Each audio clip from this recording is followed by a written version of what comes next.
Meu nome é Alessandra Vick, sou mediadora de conflitos e professora, e no bate-bola de hoje eu tenho o prazer de receber a querida Marilene Marodin, que é psicóloga, também mediadora de conflitos, com uma vasta experiência, principalmente na área de resolução de conflitos familiares e amorosos. Então hoje vamos falar sobre essas temáticas, vale a pena conferir. Vamos juntos nessa? Querida Marilene, é realmente um grande prazer recebê-la aqui no canal. Estou muito feliz. Acredito que esse nosso encontro será bem rico, porque é uma temática que, olha, todo mundo tem alguma questão ou conhece alguém que tem alguma questão relacionada a conflito familiar, a relacionamento amoroso, e hoje, com a sua experiência, com certeza tem muito a agregar aqui para quem está nos ouvindo. Então, primeiro, obrigada por estar aqui, por partilhar um pouco sobre a sua experiência. E já passo a palavra, porque eu gosto um pouco disso, de começar, para quem ainda não a conhece, conta um pouquinho, para além do currículo, quem é Marilene?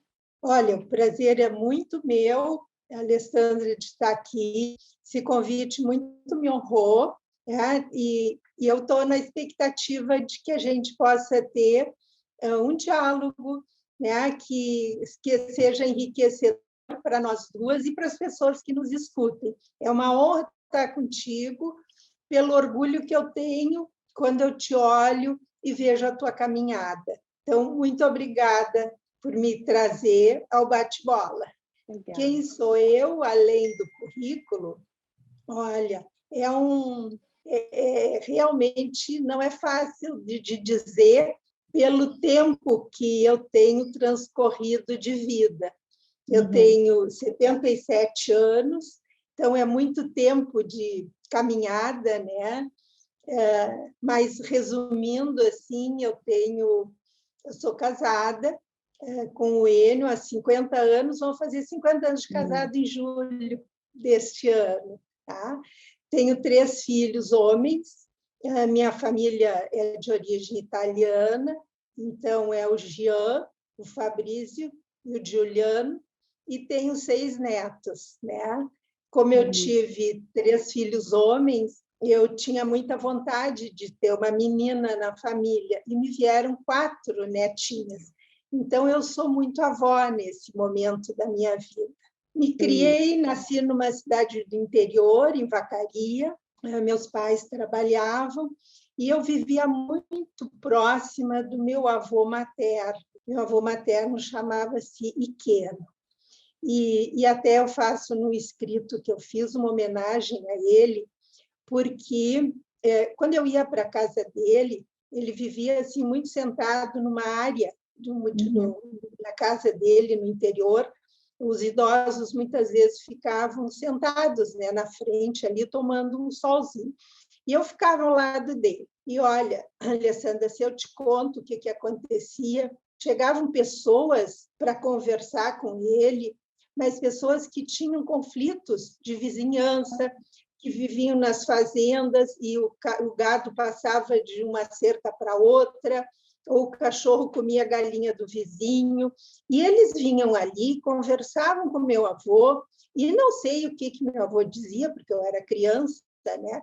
Mas eles saíam dali tranquilos e felizes. Então, eu sempre digo que eu acho que meu avô foi o primeiro mediador que apareceu na minha vida, e aquilo me marcava. Eu depois ia para o colo dele, e ele me dizia, né, me conversava, e as coisas passavam. Então, foi uma vida que eu me criei assim.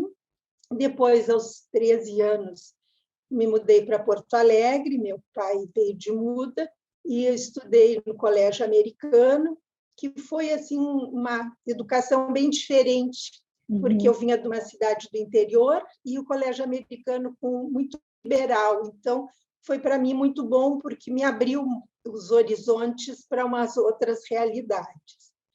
Resolvi tirar psicologia, tá?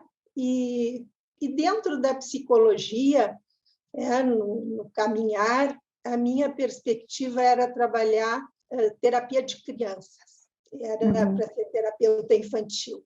Mas no caminhar da história, eu comecei, na realidade, a trabalhar logo que eu me formei, no ciclo grávido puerperal. Eu trabalhava em grupos com gestantes, além de ter sido professora, né, docente na universidade, mesmo enquanto era estudante. Mas isso é outra história. Mas então eu comecei já de início na minha carreira como psicóloga, trabalhando com famílias, porque era um sistema familiar que estava ali. E assim foi a minha vida, tá? Sempre trabalhando com famílias. Depois, apesar de ter trabalhado em terapia individual muito tempo, concomitantemente eu estava sempre ligada na família. Grupos de gestante, grupos de puérperas, né? E fui indo. Então, mais ou menos, não sei se eu te dei um vistaço, né, desse período. Nossa, que linda história. Com certeza tem muita trajetória para estar partilhando e hoje eu espero conseguir resgatar algumas delas. E dentre elas, eu não fazia ideia da referência que seu avô teve na vida. Então, desde pequena já teve assim um mestre, podemos dizer, que já mostrava que era possível resolver conflitos pelo diálogo. Coisas que, infelizmente, a gente vê que não é a realidade de muitas pessoas, né? Então, eu falo muito sobre isso. Chegar num rompimento de uma relação é algo que pode acontecer, mas isso não precisa ser de uma forma pesada, estressante, isso não precisa carregar todo esse conflito e aumentar ainda mais com o tempo. E aqui que entra o papel fundamental de pessoas como você, que se dedicam para conseguir resgatar essa comunicação e evitar, eventualmente, uma separação, falando aqui em questões familiares, de relação amorosa, ou, caso venha a ocorrer isso, que consigam finalizar esse ciclo de uma maneira mais leve, né? De uma maneira mais saudável, principalmente quando a gente fala quando tem filhos envolvidos naquela relação. Então, conta um pouquinho, assim, Marilene, como que alguma história que tenha te marcado ou pontos que você acha interessante de estar compartilhando aqui quando falamos de conflitos familiares. Quando tu tocaste nesse ponto, né, tu me remeteste a pensar de como, no meu papel como terapeuta de casais e famílias, né? Porque, assim, eu tenho dentro de mim várias identidades profissionais. Eu sou terapeuta individual, sou terapeuta de casal, sou terapeuta de família, sou mediadora de conflitos, né? Então, como a gente diz, em cada momento eu boto um chapéu, né? Mas que estão interligados, né? São áreas que se complementam. Claro que cada hora tem um foco e um tipo de atuação, mas com certeza enriquecem a profissional como um todo, Marilene. Isso, e é importante, né, Alessandra, a gente poder fazer essa diferenciação, né, de que lugar eu estou ocupando nesse momento, para saber como eu vou me colocar, como eu vou auxiliar as pessoas que estão na minha frente, do mesmo modo que o advogado, algumas vezes está advogando, outras horas está mediando, né, outras horas, enfim, pode ter vários papéis. E eu acho que tu tocaste num ponto que é a terapia de casal, né? E como a terapia de casal pode auxiliar os casais a definirem, né, o que realmente eles desejam. E quando eu recebo um casal, a minha explanação do que é uma terapia de casal é sempre essa: olha, nós, se quiserem trabalhar comigo, não estou aqui nem para casar vocês, nem para romper o casamento. E isso é uma questão importante, porque muitas vezes tem essa ideia de que quem vai para a terapia de casal vai se separar. Fulano foi para a terapia, então vai se separar. E, na realidade, não é isso. A terapia de casal busca que as pessoas esclareçam o que realmente elas desejam, que elas busquem, né, no seu íntimo, se ainda resta amor naquela relação, porque as pessoas se casam por desejar estar com o outro, por amor ao outro, e se esse amor pode ter acabado, vamos enfrentar que realmente houve alguma circunstância, né? Então vamos ajudar a seguir outro caminho. Mas pode o amor, ele está escondido, embaixo de ressentimentos, embaixo de desacertos, de desacordos. Então, vamos limpar, esses dissabores, vamos limpar essa situação e ver o que realmente restou daquele afeto, daquele carinho, daquele amor entre as pessoas. Então, quando eu falo, né, para as pessoas, meus alunos principalmente, eu digo assim, ó, vão em busca, nem que seja uma gota de amor, mas essa gota de amor pode crescer e se transformar e aumentar, e realmente esse par, né, não vai perder todos os planejamentos, expectativas, convivência que eles tiveram. Se não tem nada, não vai fazer com que cresça, né? É a mesma coisa que tu vai regar uma plantinha, uma sementinha, se ainda tem vida, vai florescer. Se já morreu, não tem vida, não adianta regar. Ela já morreu. Então, é importante, né, ter essa consciência de buscar auxílio, né, para poder se reencontrar, para poder, se for o caso, recasar. E tem uma ideia dentro da terapia de casal de que a gente recasa várias vezes, algumas vezes com o mesmo cônjuge, porque são casamentos, são reacordos que são feitos à medida que evolui, né? Ou, se não há mais possibilidade, que possa ser um descasamento, né? De uma maneira madura, sem tantos sofrimentos, cuidando não só dos cônjuges, mas principalmente dos filhos. Isso, né, Alessandra, é uma preocupação, assim, uma questão que eu, como terapeuta, sempre tenho, de ajudar casal parental a olhar para os filhos, a pensar nas atitudes que vai ter, não só em relação um ao outro, mas em relação ao reflexo que vai ter nos filhos, né? Então, isso acho que é importante, porque aí tu vê o sistema como um todo, tu olha toda a família, todo o conjunto, né? E muitas vezes isso auxilia para que a separação seja mais madura, né? Mais pensada, mais avaliada, os passos que vão ser tomados, e estando olhando, né, para os filhos para não repercutir tanto na vida deles. E é interessante como, na prática, quando as pessoas conseguem tirar esse olhar de um contra o outro e olharem juntos, como pai, como mãe, para os filhos, eles deixam de buscar aquela busca de eu estou certo, eu estou errado, e começam a perceber que tem pontos em comum voltados para a criança, né? Então, ali, ainda como você bem colocou, ainda que em alguns momentos não tem mais o que resgatar, realmente é um momento de separação, eles conseguem se separar, mas de uma forma que impacte o menos possível para as crianças, para os demais ali envolvidos. É a busca de se trabalhar na mutualidade, né? O que une os dois? O que une os dois, no caso, é a parentalidade, né? O desejo de que os filhos estejam bem. Então, poder unir na parentalidade, na mutualidade, né? E poder separar na conjugalidade. Ter essa possibilidade de diferenciar esses dois espaços.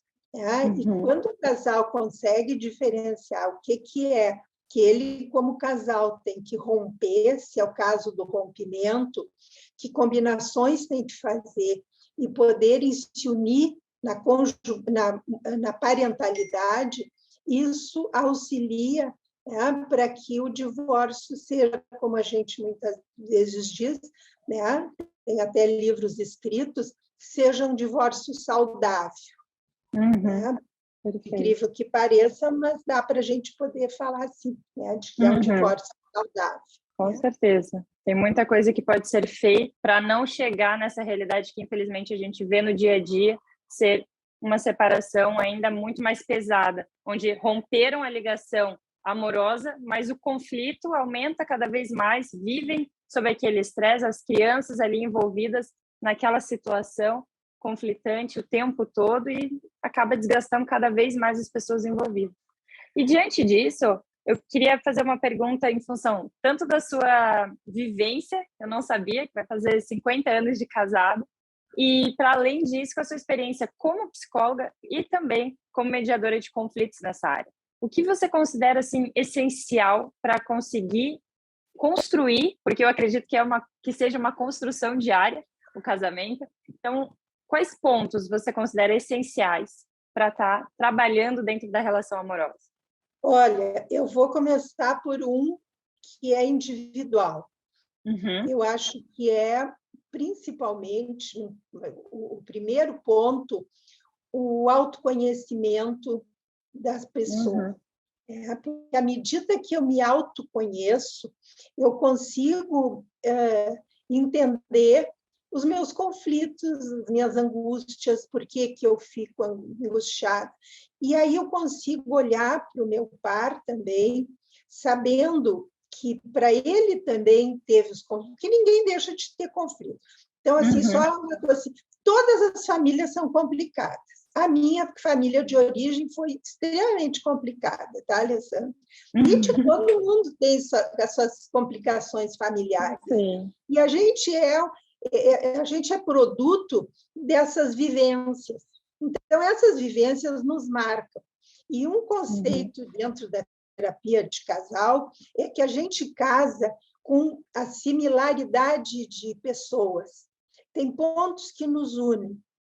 E esses pontos que nos unem, muitas vezes, são os pontos de conflitos. São conflitos similares. Então, eu posso dizer hoje, por exemplo, que eu entendo que eu e meu marido temos conflitos similares. E isso, o meu entendimento dessa situação faz com que eu consiga sobrepor, passar pelas situações de divergências, porque eu sei por que está havendo a divergência. Eu tenho consciência da minha trajetória, porque eu me tratei. Eu fui buscar meu conhecimento. Então, eu diria assim que esse autoconhecimento e o conhecimento do outro, do que o outro também passou, que é o que muitas vezes se trabalha em terapia de casal, quando é possível, que um possa escutar a história do outro e poder entender o outro, os sofrimentos e as dores do outro, numa relação de casal. E isso permite com que a gente vá passando as crises da vida de uma maneira com maior compreensão, maior tolerância, e trabalhando para viver um futuro. Não sei se ficou claro. Não, excelente. Gostei muito da forma como você colocou o autoconhecimento e o conhecimento do meu par, porque isso realmente é a base. Porque se eu não sei quais são os meus gatilhos, se eu não percebo o que me faz despertar aquela raiva, aquela tristeza, e mesmo as coisas também de felicidade, de entusiasmo, como eu posso acabar tentando conhecer o outro, né? Eu preciso me conhecer para conhecer o outro e para permitir que o outro me conheça.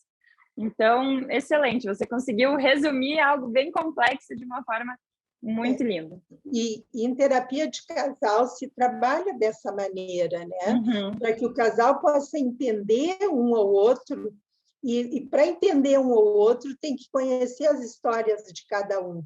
Então, a gente trabalha com os genogramas, por exemplo, dos dois, para que eles se escutem, para que eles se entendam, para que eles compreendam o motivo da reação, algumas vezes, incompreensível que um ou outro teve.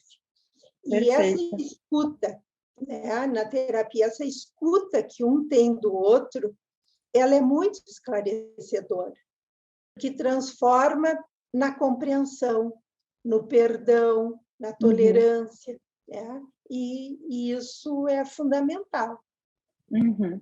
Perfeito.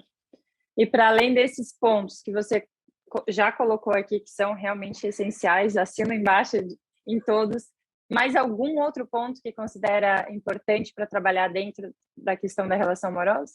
Tu dizes o profissional ou as pessoas vivendo na relação? As pessoas vivendo na relação.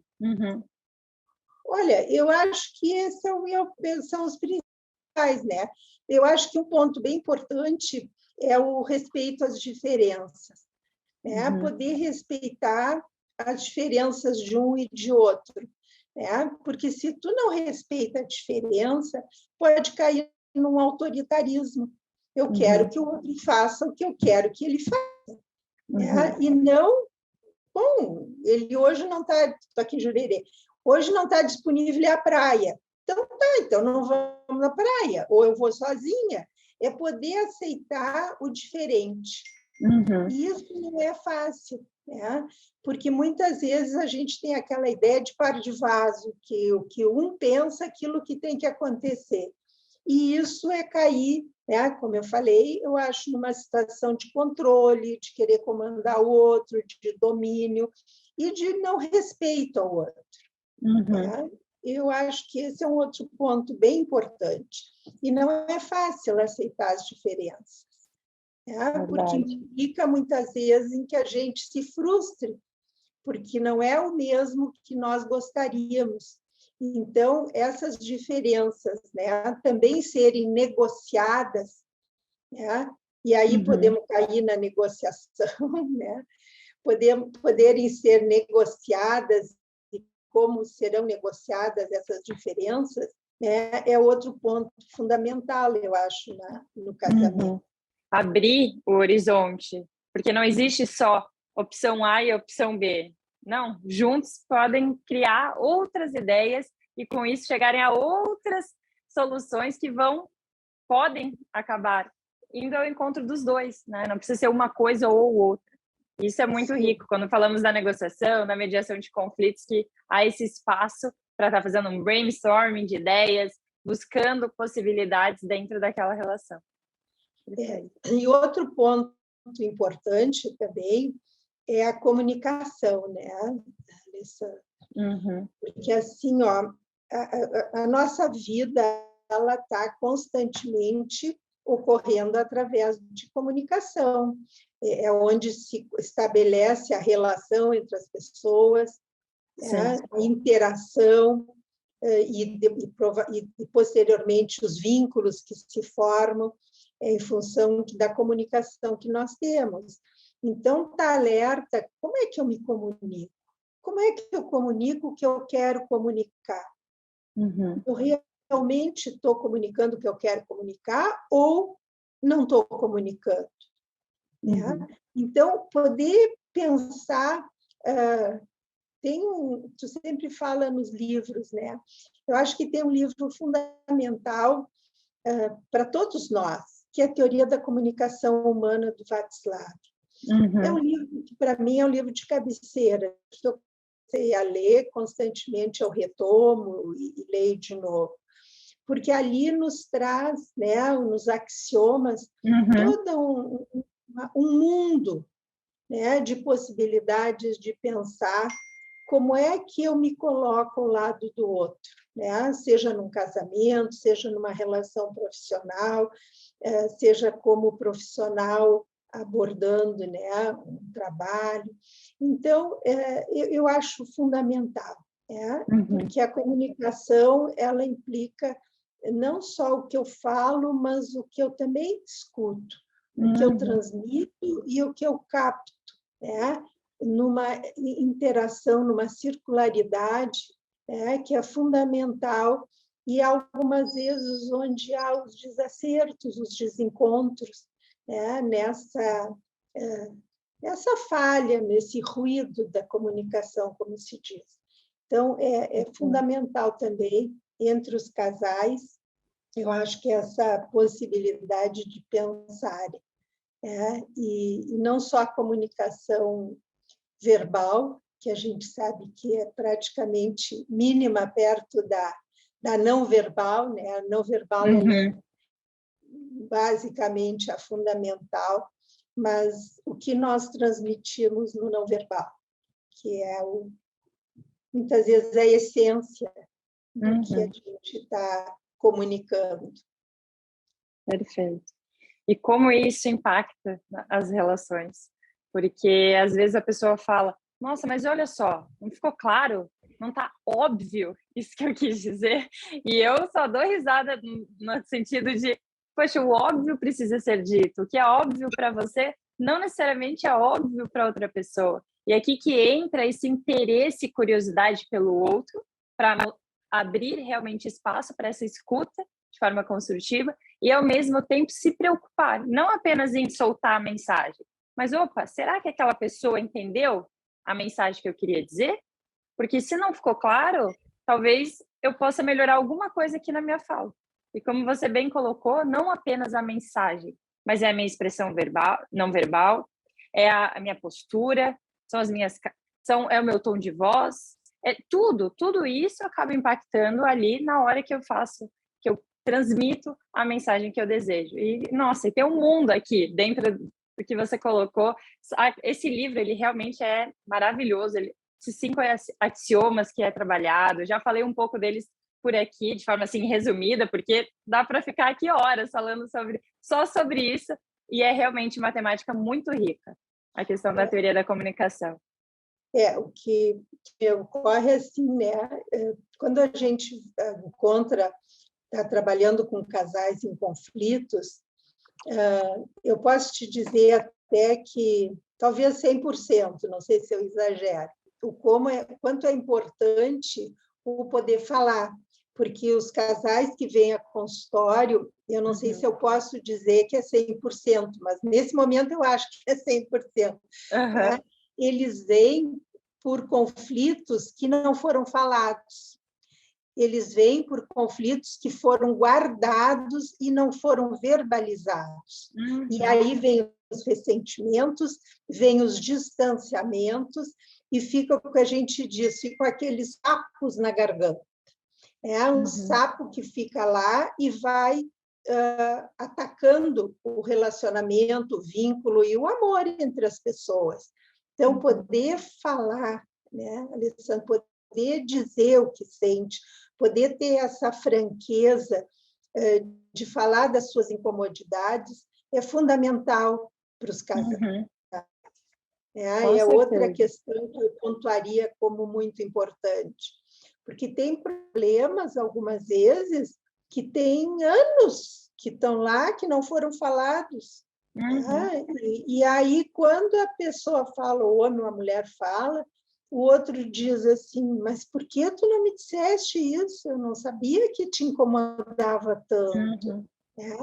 E a pessoa ficou remoendo durante anos aquela situação, e aí, né, foi se avolumando, como a bola de neve, aumentando, até, né, vir a consultório falar, e a pessoa se sente aliviada quando fala, e quem escuta entende o porquê daquele ressentimento.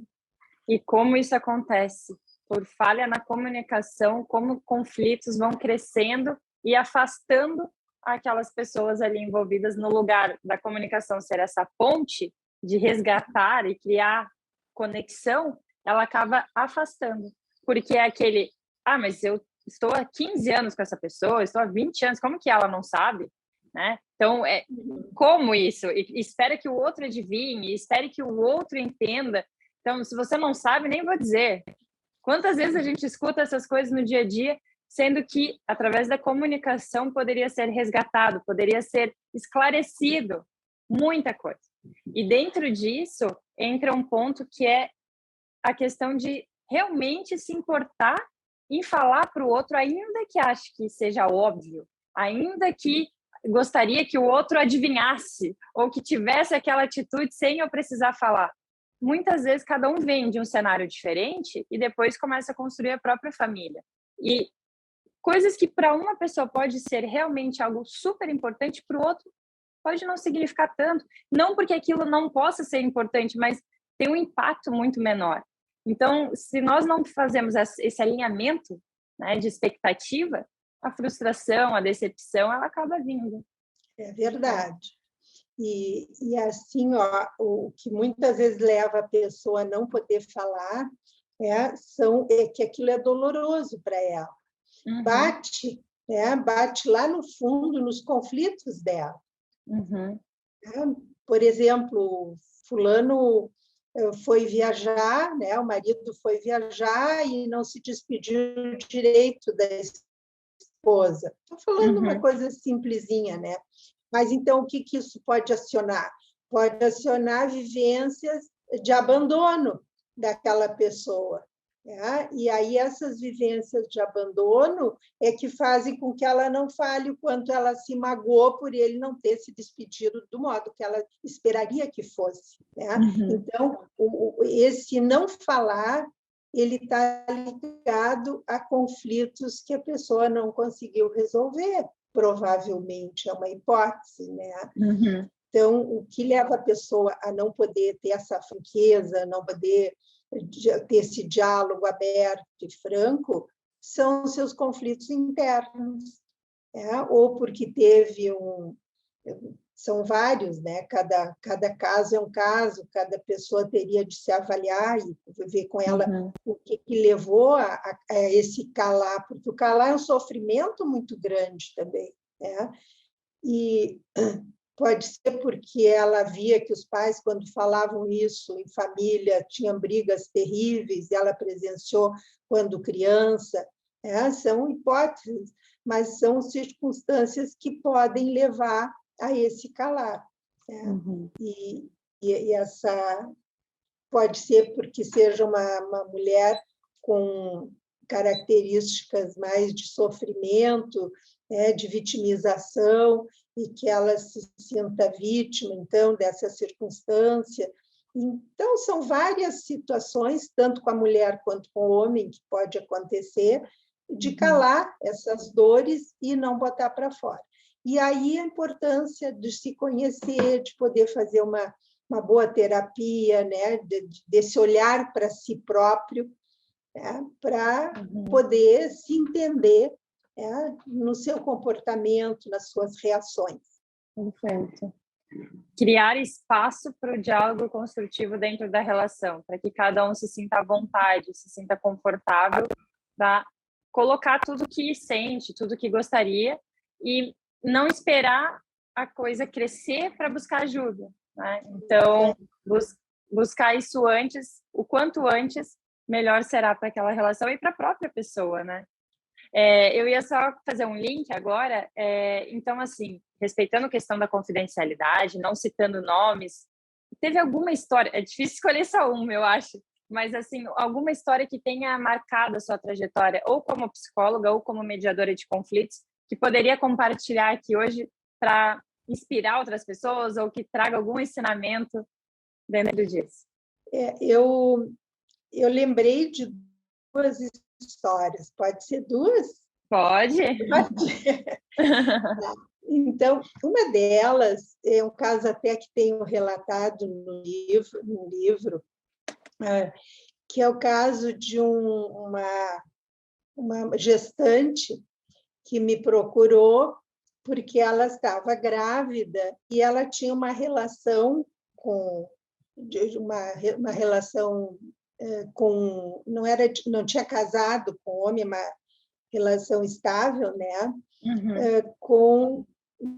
De vários anos, e ela tinha um filho também de 8 anos. E aí ela tinha engravidado e o companheiro não aceitava a gravidez e estava ameaçando romper a relação. E aí ela veio, então, me pedindo auxílio. Então, nós fizemos um atendimento, foi um atendimento que eu considero de mediação, tá? Porque eu trabalhei com ele qual era o que estava acontecendo, né? E ele me trouxe que ele não esperava ter um filho nesse momento da vida dele, que ele nunca tinha casado, que ele tinha tido estava tendo esse relacionamento com ela, mas que ele estava bem, estava feliz e que ele não queria. E ela trazia que ela queria esse bebê, que ela mesma queria o segundo filho, tá? E que ela gostaria de continuar a relação. Aí, então, partimos para examinar os interesses dele. O que levava ele a não pensar dessa maneira a ponto de romper? Ele disse que gostava muito da vida de solteiro que ele tinha e que ele gostaria de continuar fazendo viagens. Ele viajava de tempo em tempo para os Estados Unidos por um específico lazer, né? E que ele gostaria de continuar fazendo isso e que ele gostaria de continuar vivendo a vida deles, encontrando com amigos, e que, por isso, ele achava que um bebê iria atrapalhar. Aí fizemos as combinações, ela aceitou que ele continuasse com essas atividades, essa vida dele, ele então concordou, e eles acordaram continuar, e ele continuar na relação e continuar vivendo, e o bebê nascendo. Ela também fez algumas propostas de atividades dela, enfim, e eles continuaram. Nasceu o bebê, e, posteriormente, esse casal veio no meu consultório com o bebê. Alessandra, a felicidade desse homem, até hoje, me marca. Ele veio com o bebê no colo, amoroso, cuidando. Ele tinha trazido todo o enxoval do bebê dos Estados Unidos, que era para onde ele viajava. Era outro homem. Então, me marcou muito esse atendimento, porque eu vi assim, como a gente pode ajudar as pessoas a terem essa continuidade de vida e serem felizes. Porque a mulher estava feliz, aquela mãe estava feliz, aquele bebê feliz, cuidado daquele pai feliz e se assumindo como pai. Né? Foi muito gratificante esse atendimento para mim, porque pensando assim, o que poderia ter acontecido? Eles poderiam rompido, aquela criança ficaria com um pai, mas um pai que não iria assumi-lo, né? De que maneira iria assumi-lo, não sabe, haveria aquele rompimento daquela família, com muitos sofrimentos. Então, como é importante, né? Como a gente, como profissional, pode auxiliar as famílias a passarem por crises, né? Crises acidentais ou crises evolutivas, né? De uma maneira mais sadia. Né? Então, foi um atendimento que, para mim, me gratificou muito. É um atendimento simples, e eles vieram assim, gratos, né? Reconhecendo a conquista deles, né? E como eles estavam felizes de terem conseguido continuar a família dele. O que poderia ter sido rompido em função de um medo, de uma insegurança, de crenças, ou às vezes algumas experiências passadas, acabou sendo possível através da sua ajuda profissional. Né? Então, linda história. É realmente muito gratificante quando nós percebemos que conseguimos fazer a diferença na vida de alguém, né? Ser um instrumento ali de pacificação, um instrumento para conseguir reconectar esses laços. Isso, esse aí. E o segundo caso que eu lembrei foi um caso de um projeto que teve lá no Judiciário de Porto Alegre, de justiça restaurativa. Foi um projeto do Dr. Leoberto Brancher, e aí o Dr. Leoberto tinha a ideia de fazer um projeto. Na ocasião, a esposa dele, a Denise, estava fazendo curso de mediação conosco, então ele nos conheceu através da Denise, né? Denise levava o material para casa, levou de justiça restaurativa também, acho que casou com as ideias que ele tinha, e aí o Dr. Leoberto nos procurou para que a gente fizesse uma experiência de um atendimento. Aí, nós, então, trabalhamos e foi denominado Caso Zero, porque era um projeto piloto para ver se funcionaria ou não essa abordagem. Né? E nós atendemos, então, 2 adolescentes que praticaram ato infracional, fizeram um assalto a uma vizinha e atendemos tanto os adolescentes quanto as vítimas.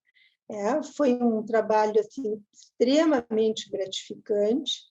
Foi a minha primeira experiência nessa área de justiça restaurativa com adolescentes, e saber também, o que foi bom foi saber que, a partir deste atendimento, foi feito toda uma continuidade do trabalho de justiça restaurativa no Rio Grande do Sul, e no Brasil também, né? Então, esse caso zero, para mim, foi muito importante. E o final, né, do atendimento, um dos adolescentes tinha um irmão, era um menino de, acho que uns 7, 8 anos, mais ou menos. Uhum. E no final, que os adolescentes, então, fizeram toda a passagem, né? É um caso bem, para contar rápido, assim, é uma outra história, né?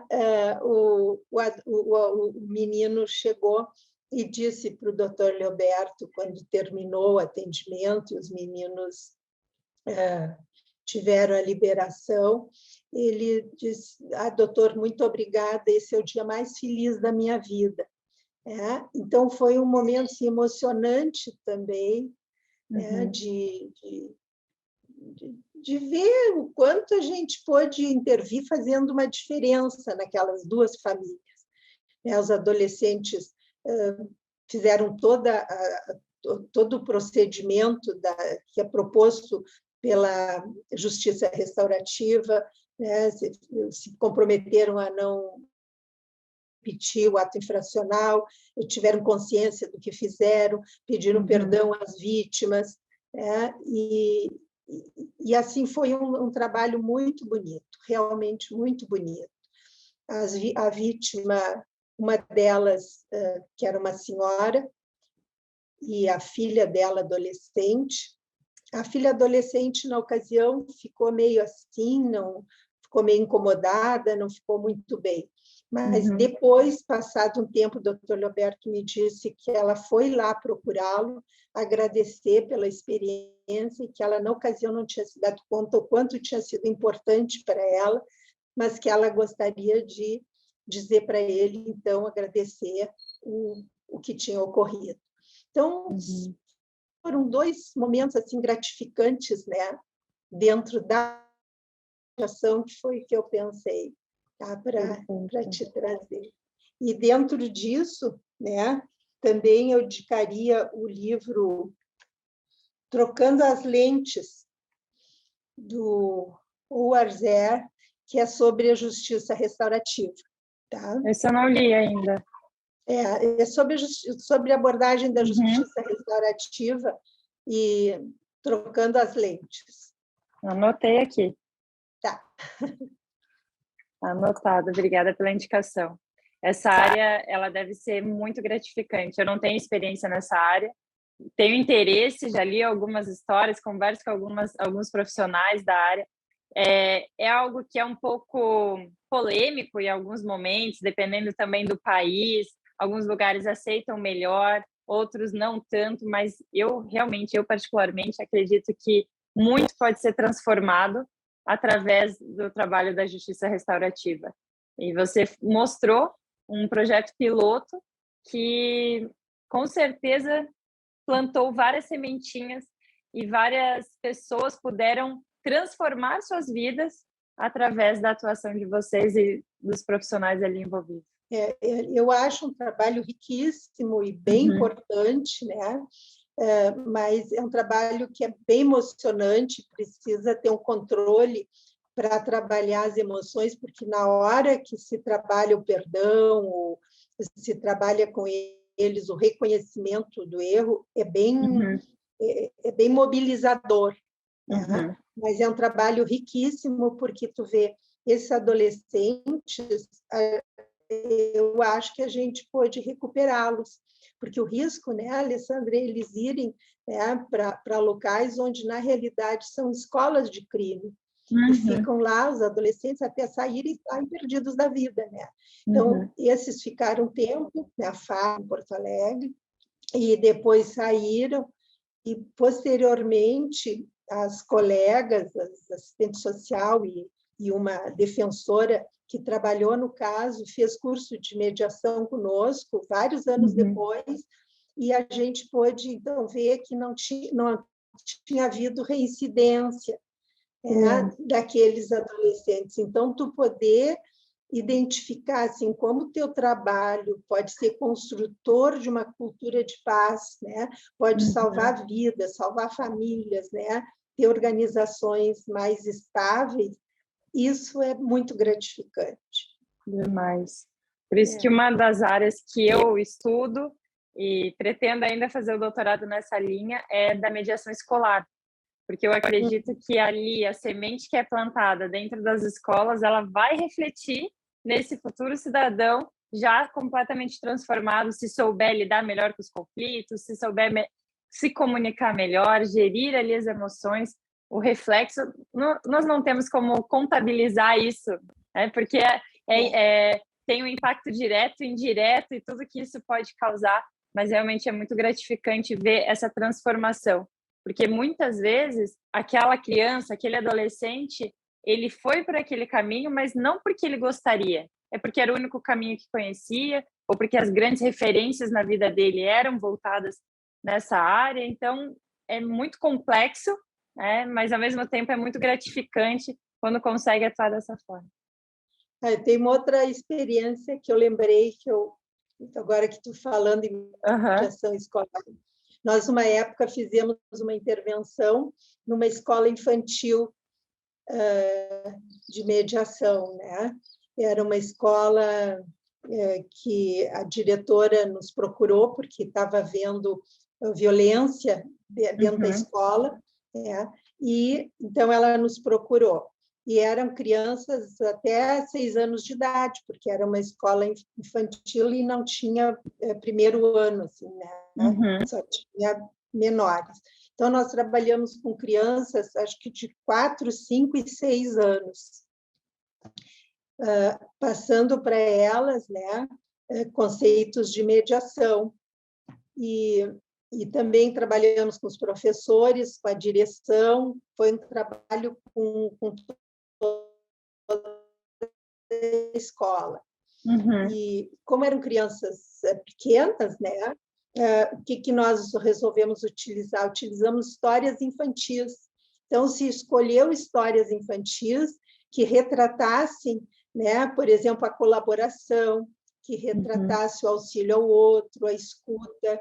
Então, foram escolhidas, acho que umas 4 ou 5 histórias, e aí se trabalhava a importância do diálogo, da colaboração, né, e depois de cada história.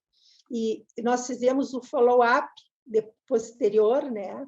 E o relato, agora estou falando, eu lembrei, o relato de um dos pais dizendo assim: olha, um dia nós estávamos, eu e meu marido, a mulher contando, eu e meu marido discutindo, e o nosso filho de 5 anos diz: por que vocês discutem em vez de conversar? Vocês têm que conversar. Então, tu repara o reflexo que dá, né? Trabalhando com as crianças, o que eles levam para dentro das famílias. Então, foi muito, muito gratificante também esse trabalho.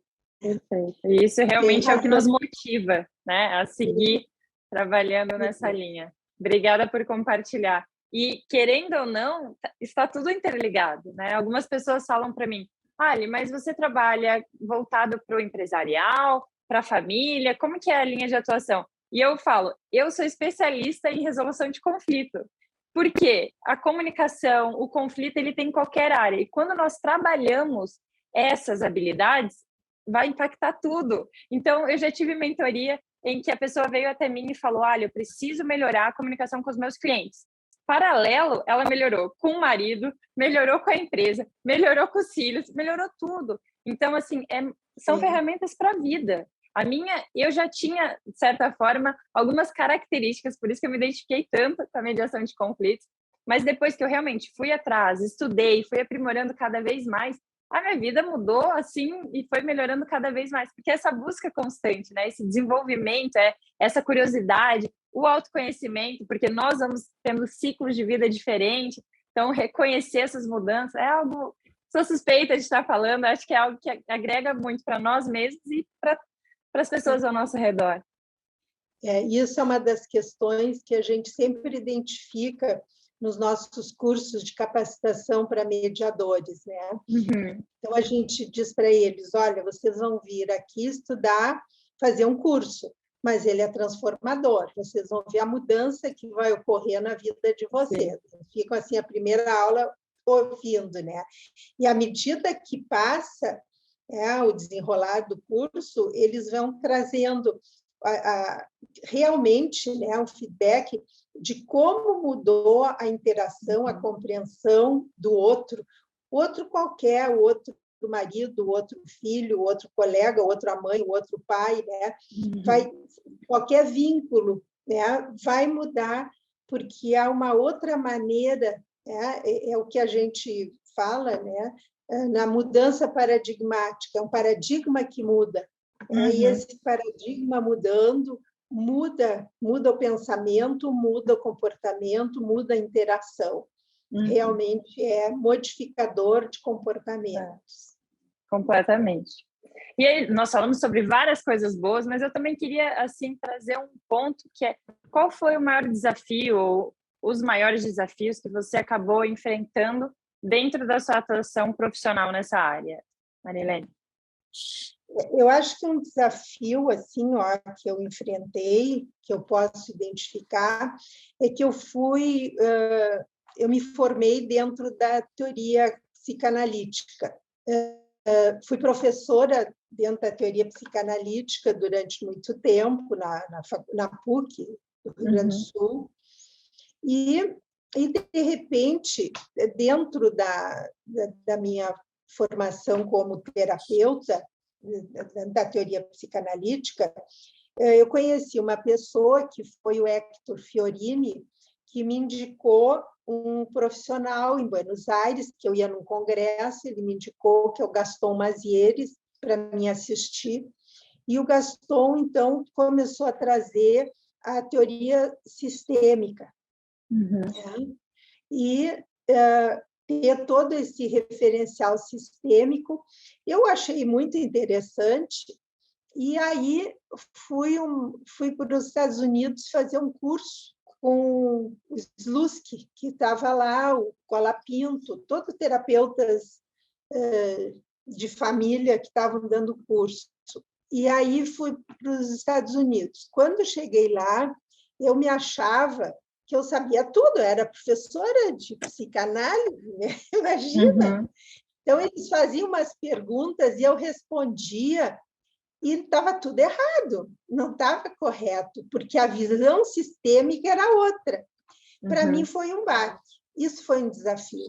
Eu passar daquele paradigma intrapsíquico, psicanalítico, para um paradigma interacional, relacional, que depois eu consegui construir essas duas teorias de uma maneira que hoje elas estão harmoniosas dentro de mim.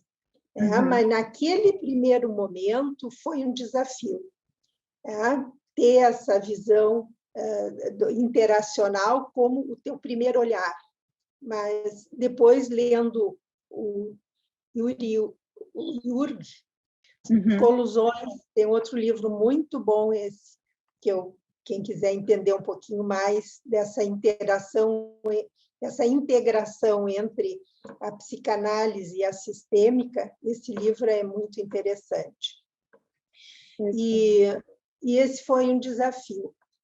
Eu acho que esse é o que eu lembro agora, porque os outros não foram grandes desafios. Eu acho que uma coisa assim que a gente sempre tem, né, vários desafios, né, trabalhando dentro da mediação.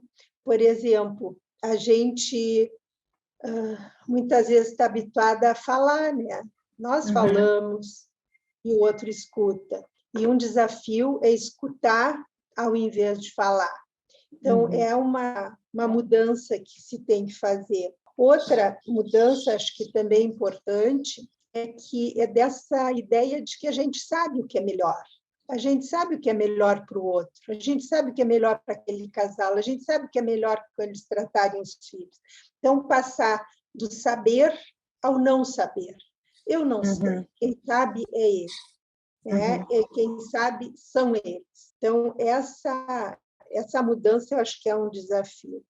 Outro desafio é a ideia de que tem uma verdade única. E é buscar a verdade, e poder passar não a verdade única, mas as verdades, porque a verdade é relativa e cada um tem a sua verdade. Então, é também, acho que, uma passagem, um desafio isso.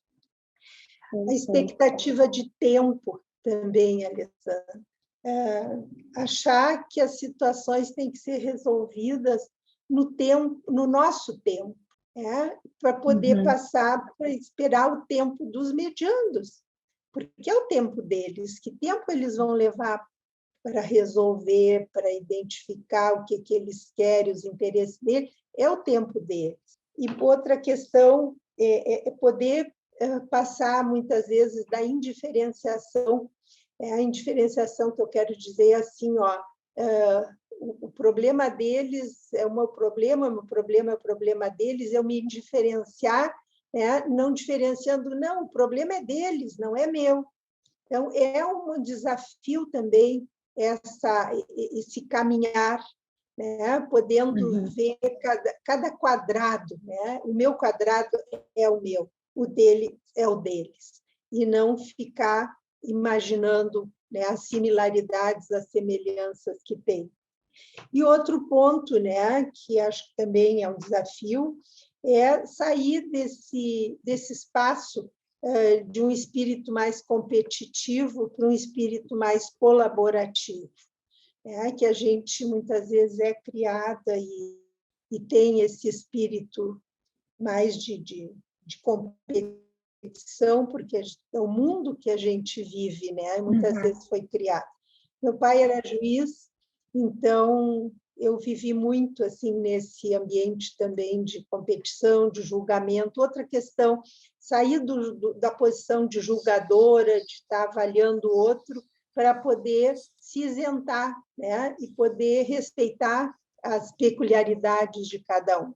Acho que são pequenos desafios, e todos eles, Alessandra, eu acho que constroem a identidade do mediador. E quando o mediador consegue integrar todas essas situações, ele realmente construiu a sua identidade como mediador. Ele passou por um processo de completude, de habilidades, de maneiras de viver, de maneiras de interagir, que permitem que ele se sinta mediador. Então, eu diria isso. Não, lindo encerramento para esse nosso encontro. Olha, só essa parte já dava para a gente ficar aqui falando muito. Você tocou em pontos essenciais, e complexo, mas através de uma simplicidade na sua fala. Eu queria só fazer um link dentre os pontos que você colocou. Eu queria destacar em especial a questão de nós conseguirmos deixar com que as partes ali envolvidas escolham, que elas sabem o que é melhor para elas, e não necessariamente nós como mediadores, ou nós como jurídicos, ou nós, enfim, como profissionais, temos a melhor saída, ou podemos saber essa verdade, que na verdade, qual é? Depende do ponto de vista, depende do contexto, e eu acredito que aqui mora um desafio grande de tirar esse chapéu, que na nossa cultura é muito... Também foram pontos que você colocou do julgamento, de ser dono da verdade, de querer ganhar a discussão, tirar esse chapéu e realmente pensar, mas as pessoas aqui envolvidas, o que elas desejam? O que é importante para elas? E perguntar e realmente tentar entender, e não de forma indireta, tentar conduzir com perguntas que levem aquilo que eu acredito ser o melhor, por exemplo. Não, é realmente dar espaço para perceber aquelas pessoas naquele contexto específico. Porque ainda que alguns conflitos eles se repitam em alguns pontos, tenham algumas similaridades, cada um é único e cada um leva uma experiência única de vida e cada um tem um olhar sobre a vida. Então, por que tentar colocar sempre dentro de caixinhas quando nós podemos abrir para realmente perceber aquela família específica, aquele casal, aquelas pessoas ali envolvidas, E isso realmente exige, eu acredito, que um pouco de humildade misturado com interesse, com curiosidade, não sei, é difícil definir, mas é essa abertura mesmo, porque ainda que o profissional tenha a técnica, é importante ter essa abertura também na forma como é feita a aplicação dessa técnica, E nós, lá na Clipe, trabalhamos muito a questão do self do mediador. Então, todas essas questões, para mim, estão inseridas no self do mediador. Como o mediador vivencia, ou se vivencia, numa frente aos medianos. Como ele se coloca. Ele se coloca como o sábio, que sabe tudo, o que julga, o que quer rapidez, o que tem a técnica, que vai ter que chegar a um consenso, ou ele vai ter esse olhar de tolerância, de respeito, porque também tem isso, né? Ter essa escuta e esse olhar é um olhar respeitoso. Ele sair de uma parcialidade de quem tem razão, quem não tem, enfim, e poder ficar na imparcialidade, porque não é característica dele julgar, não é de dar a definição do encaminhamento, é poder ter esse espaço de respeito e não se colocar nesse papel onipotente, de saber o que é melhor para o outro, de saber, de pensar que sabe, de saber, de pensar que ele está enganando a ele também, de pensar que sabe o que é melhor para as pessoas. E acho que uma questão importante, é que o mediador é um terceiro, é um terceiro que vai auxiliar as pessoas a buscar uma terceira alternativa, porque não vai ser alternativa de um, não vai ser alternativa do outro, mas vai ser uma terceira alternativa. Então, é um terceiro que busca, que ajuda a buscar uma terceira alternativa que satisfaça ambos. E isso é uma caminhada. E, para isso, tem que se colocar nesse lugar, desempenhar um papel de mediador, mas também estar, Alessandra, alerta e atento para as suas vivências. E aí voltamos à questão de fundamental o mediador ter um autoconhecimento. Saber onde bate nele aquela história que ele está escutando. E se aquela história que ele está escutando bate em algum lugar dele, que poderá fazer com que ele tenha uma resposta, não para aquelas pessoas, mas sim uma resposta para os conflitos dele. Então, esse é um tema que nós batemos muito, dessa diferenciação entre o que é do mediador, o que é do self do mediador e o que é dos medianos. Porque, assim, o maior instrumento que existe na mediação, que o mediador tem, é ele mesmo. Não tem outro instrumento mais importante do que ele mesmo. Porque o que ele vai dar é o que vai, a gente falava, vai co-construir aquele espaço. E o que ele vai dar, ele tem que ter consciência do que ele está dando. Se é para aquelas pessoas ou, na realidade, é uma necessidade dele.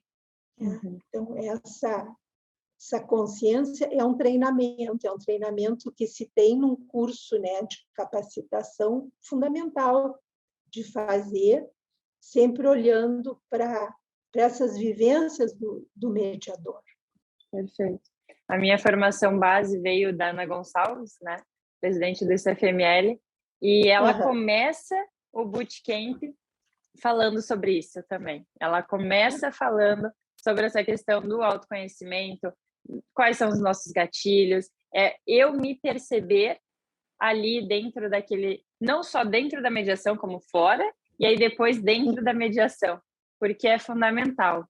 Se o próprio mediador se confunde, se perde ali, não será o profissional que vai conseguir realmente conduzir e ajudar aquelas partes. Então, saber para resgatar e aí dar continuidade de forma construtiva, ou saber também o momento de sair, de chamar outro profissional, de buscar um outro meio para ajudar aquelas partes ali envolvidas. Perfeito. Obrigada por compartilhar esses desafios, foram realmente muito enriquecedores para finalizar esse nosso encontro delicioso.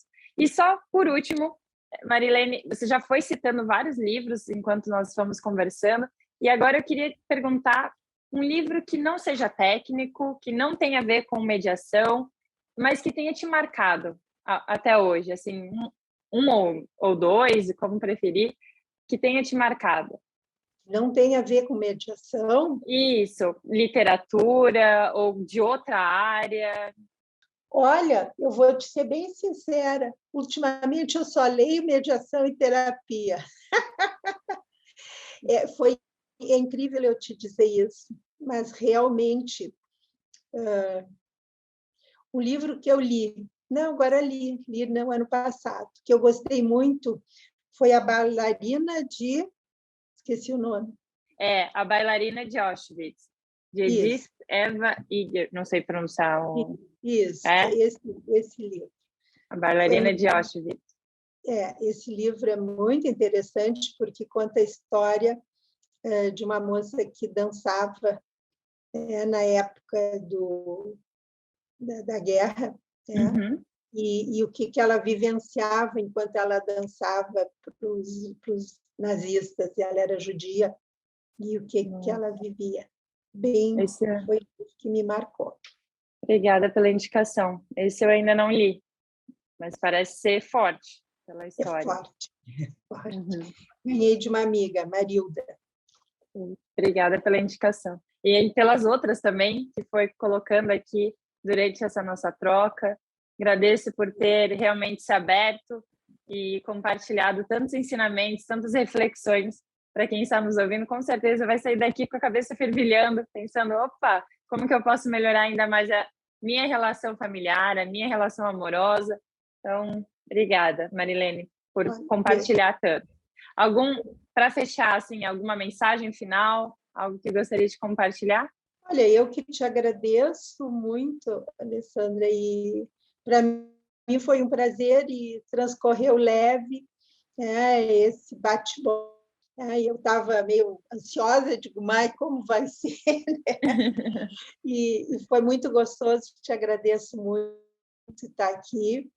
E a minha mensagem é: continue, Alessandra, essa tua caminhada, porque tu tem muito pela frente para realizar, trazendo tantas alegrias para tantas pessoas, tanto conhecimento, e muito obrigada. Obrigada pelo carinho, sabe que eu tenho uma grande admiração por você, então hoje foi uma delícia essa troca, mais pessoas vão conhecê-la através desse encontro, e conte comigo, porque a gente realmente somos peças em diferentes fases, em diferentes formas de atuação, mas com o mesmo propósito. Então, é lindo de ver essa conexão. Obrigada de coração.